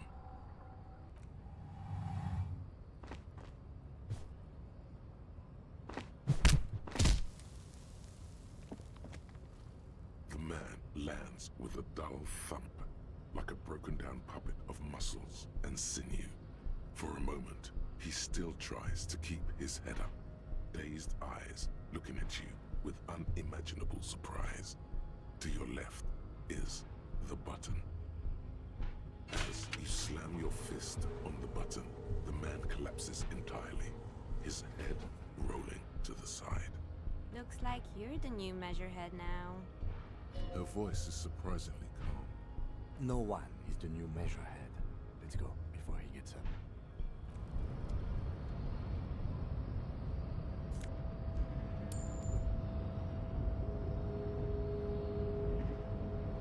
The man is still. It'll take a few moments.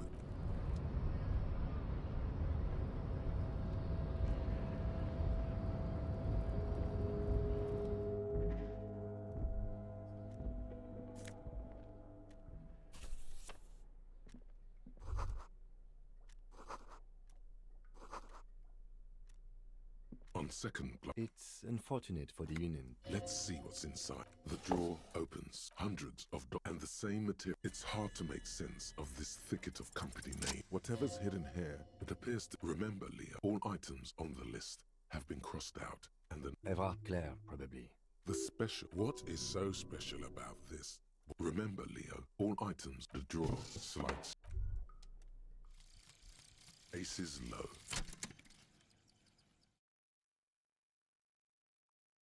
For the rest of the world, the aces low is just some cool Revachol thing, politically neutral. In Revachol, it still holds revolutionary connotations. Also, have you looked at Lieutenant Kitsuragi's clothes? He wears a bomber jacket. Just...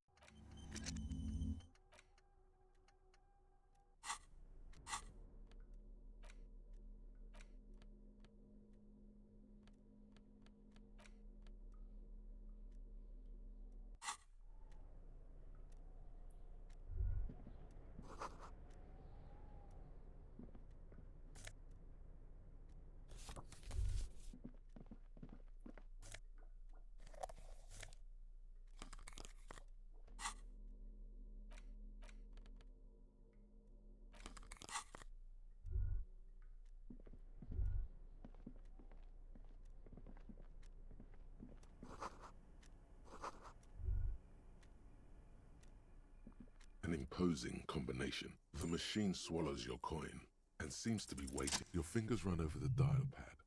Zeros calling. Calling. Still call. Video Revachol, 24-hour video rental. We rent 8 and 10mm film for home use. The voice of a youngster on the... Video Revachol is a 24-hour video rental. No. Sir, I don't know. Maybe you called to extend your rental period? If you need any further assistance, you can... He thinks you're pulling on the corner of Voyager and Main. A large neon sign hangs on the side of a building. Tiny heels tiptoeing down the road. Suddenly, you feel like you don't want to hear about video rentals anymore. You don't want to hear about any of it. It was... That's enough for you today. Let's conclude this call. Lonesome. Long way home. Here we go. Home awaits. Walk past Station 41 and through the market, past the Boogie Street spearhead, to the other side of the lake, the frozen eye at the center of the district.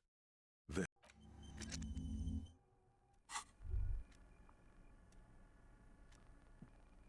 Yes? No response. He's having trouble processing it. Have you tried concentrating on something other than your personal affairs? There is a sudden, harsh edge to his voice, like he's tired of hearing about your personal affairs.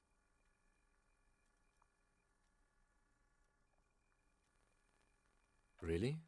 You look fine to me.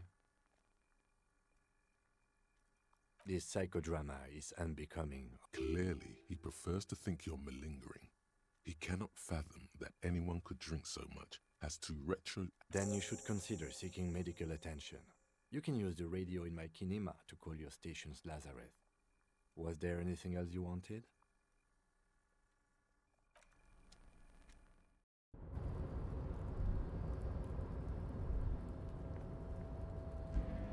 Looks like someone left his tarpaulin cloak. This is your cloak. You can feel it. Yes, it does bear the RCM insignia. The service cloak. As you're finished, I will...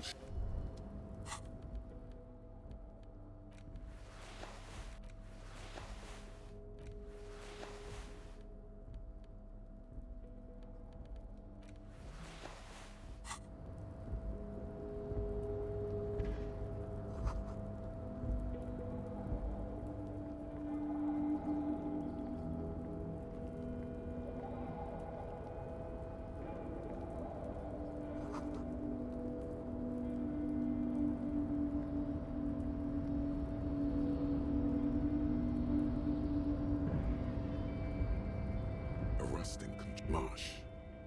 On with a loud grind, the crane shifts overhead, moving a massive metal container through the air.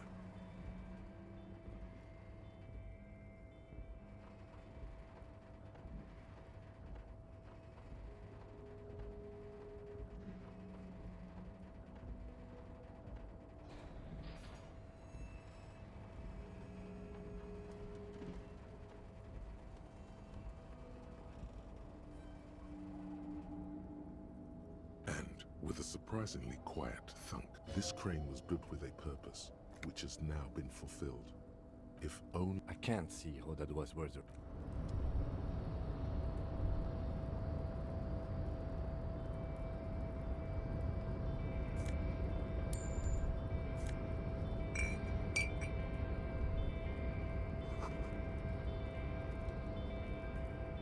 Before you stands a cargo. You do? Because I don't. There are a million containers here. Why? You just picked one out. We're not here to interact with containers. We are... No reply. The knock produces... You attempt to turn to your left. The lieutenant considers your actions. Despite the dirt that surrounds and trails you, a beacon of light emerges from deep within you. The door stands silent. Satisfied, detective? Try again.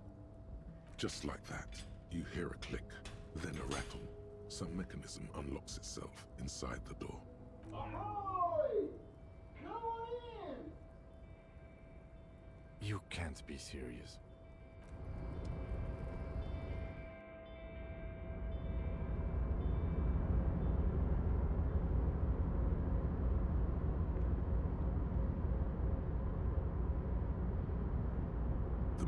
stands at the far end of the shipping container.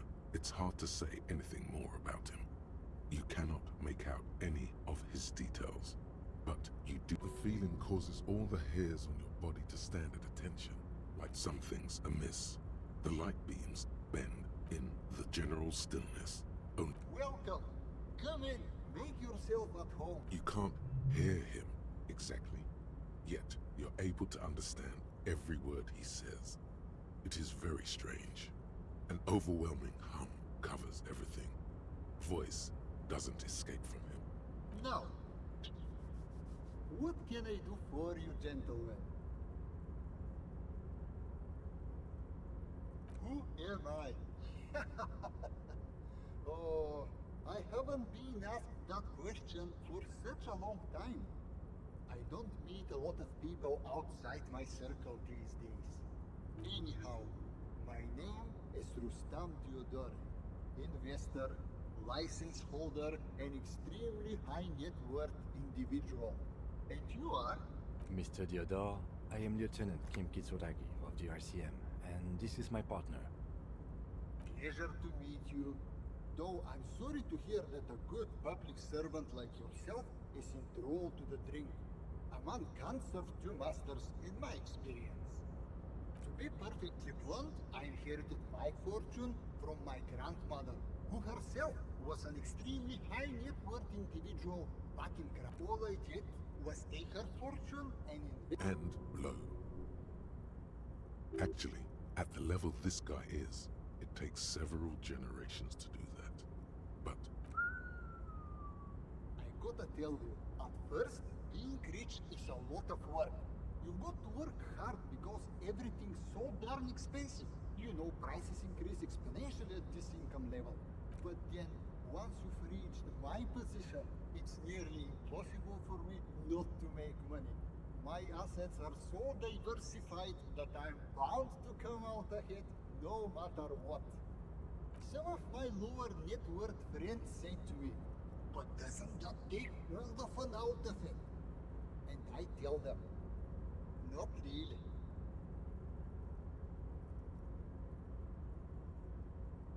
One would imagine living such a high net worth existence is overwhelmingly exciting.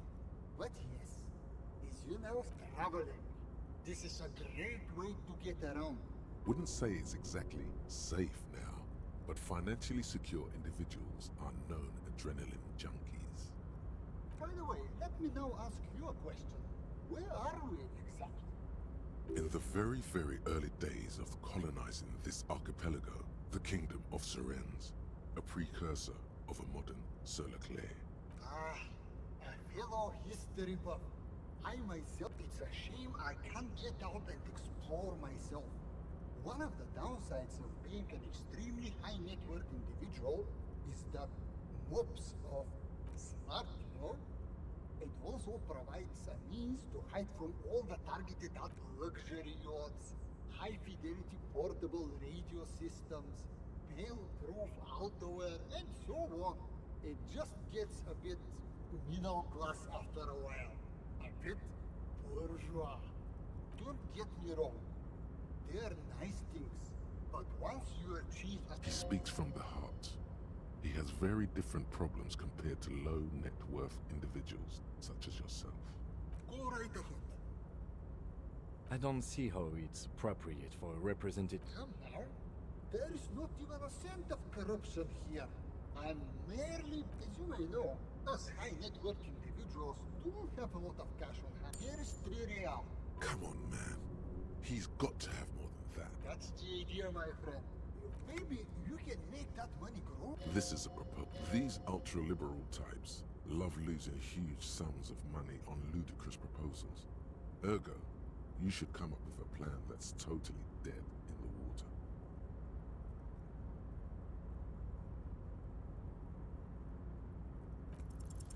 What's worse than throwing money at something that's already failed? He should what? The volunteer police force. And why would I do that?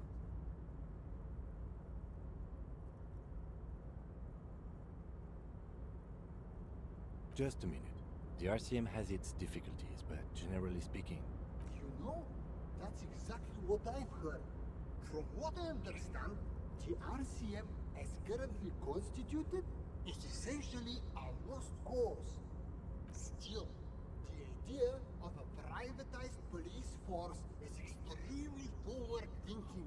You could even say it's ultra liberal. Tell me, if you could invest in the RCM, where would you direct your resources? Bigger guns. Large caliber motherfuckers that leave exit wounds the size of grapefruits. The latest technological wonders. Take care of the people who protect the people.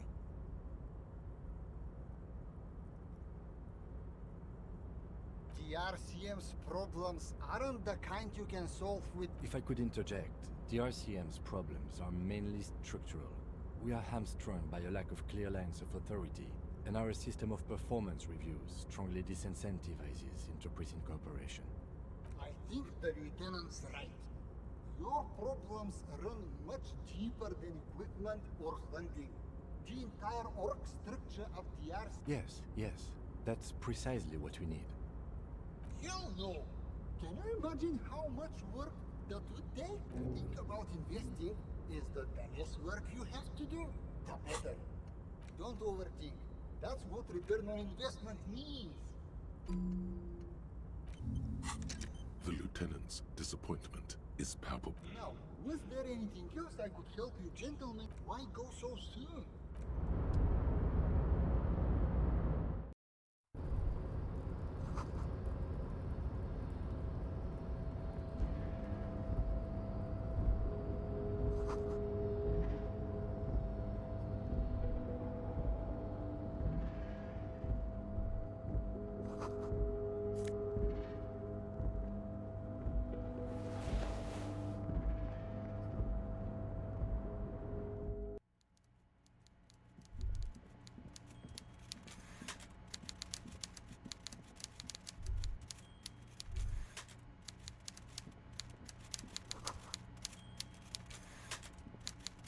Before you is a walrus of a man, seated behind a large. With great effort, he straightens himself up in his chair. With a mixture of expectation and impatience, a typical power play. Wait for him to speak first. Show him you've got a backbone. The one good eye of this man fills you up without even flickering. The other, grotesquely magnified by his +6 glasses. Amblyopia, a childhood condition.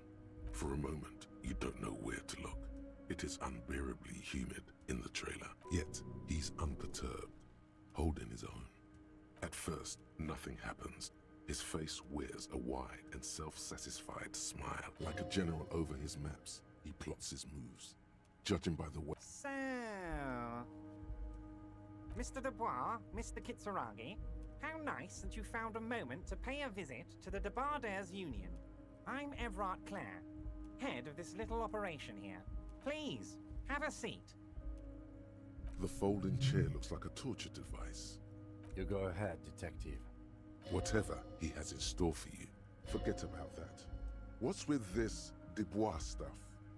You're getting some seriously bad... Please, Mr. Dubois, let us converse in a civilized... It's nothing.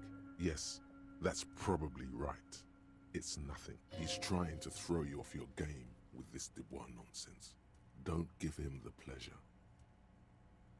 Excellent, Mr. Dubois. I can see that you're a reasonable man, and reasonable men can be of great use to one another. So tell me, how can the head of the Debardairs Union... The chair is incredibly uncomfortable. Fortunately, your ass is made of iron, and the chair is made of wood. Oh, by the way, I heard you got a rather rude reception. This should take care of that nonsense. It should be sufficient... Wow, that's 20... Yes, but you owe him for it.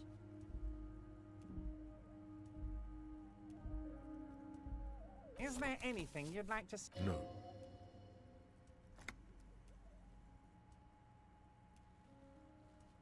Cool? I wouldn't go that far. I'm sure there are cooler things than... Now, I'd like to set your mind at ease about... His slug-like. The world is swallowed when he said, Don't worry. He actually... Are you all right, Harry? You seem anxious. It's not like you left it loaded. You didn't lose a loaded... It was loaded. There were 2 bullets in it. You all... Officer, we will deal with this later. I wouldn't be so sure about that. Who does this guy think you are? Ronnie the Rookie? You ain't worried about no lost gun or unpaid bill. Or the fat man does the same, sinking deeper into his chair than good. Now lean in with some corruption. That we do, Harry. Let them say what they will about you and me. We're both born fighters. Why, thank you. It's always nice. That's it. Now kick back and add a final flourish for dignity.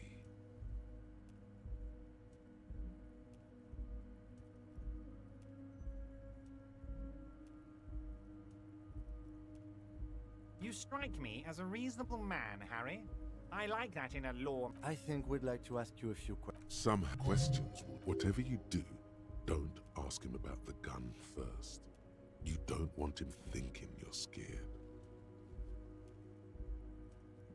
Oh, of course. That's your main thing here. That's why you're... I mean, it's no secret that the lynching is connected to the strike, but there's a thing that's been keeping me up at night. Yes, that sounds good. But I can't think straight with this thing weighing on me. You're police officers, aren't you? I have a crazy idea. You guys are... Oh, you're being too modest, my friend. But don't worry. This annoying thing I have is completely legal. An excellent opportunity presents itself, sire. You could win the trust of the... Harry, my dear friend. I am what people call a local bigwig. I know everything that goes on in Martinez. Fantastic, my friend. Just let me know. You can get the key from Manana. He's down by the gate. Just open the door. You don't need to go in or anything. I just want that weasel to come home and see the unlocked door.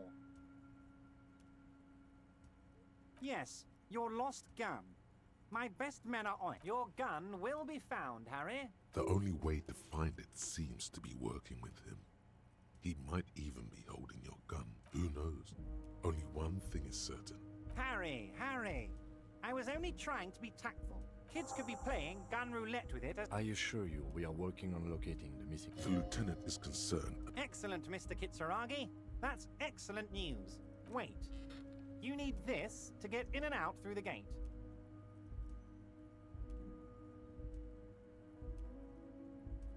Here. You're one of us now.